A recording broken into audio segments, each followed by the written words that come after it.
రేస్కి సంబంధించి విచారణ కోరుతూ విచారించడానికి పర్మిషన్ కోసం గవర్నర్కి ఆమోదం పెట్టగా నిన్న గవర్నర్ ఆమోదం తెలిపినట్టుగా తెలుస్తూ ఉంది. సో ఈ నేపథ్యంలో కేటీఆర్ అరెస్ట్ అవ్వబోతున్నారా లేదా అనే చర్చ ఎక్కువ కనపడతా ఉంది. అలాగే సర్వత్రా ఉత్కంఠ కనపడతా ఉంది. ప్రధాన మీడియా అంతా కూడా నిన్న కేటీఆర్ అరెస్ట్ మీదే ఎక్కువ శాతం ఫోకస్ చేసిన పరిస్థితి.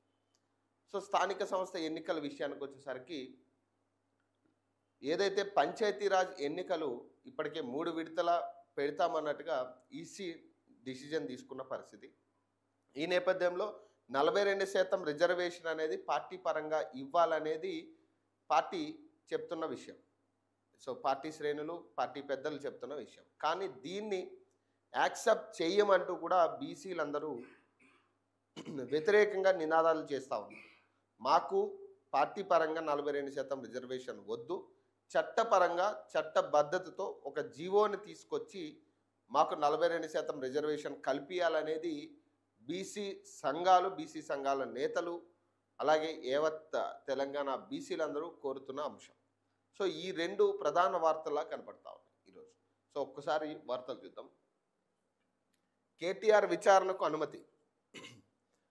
హైదరాబాద్ ఫార్ములా ఈ కార్ రేస్ కార్యక్రమంలో కేటీఆర్ గతంలో దిగిన ఫోటో ఇది. సో ఏసీబీకి గవర్నర్ జిష్ణుదేవ్ వర్మ పచ్చ జెండా.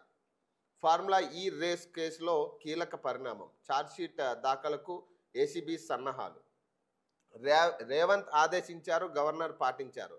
ఇదంతా కాంగ్రెస్ బీజేపీ కుట్ర. బీఆర్ఎస్ కాంగ్రెస్ సర్కార్ కక్ష సాధింపులకు పోదు, చట్ట ప్రకారమే విచారణ. మహేష్ గౌడ్ చెప్తున్నారు. ఇవాళ ఈ కార్ రేస్ కేసులో కీలక పరిణామం చోటు చేసుకుంది.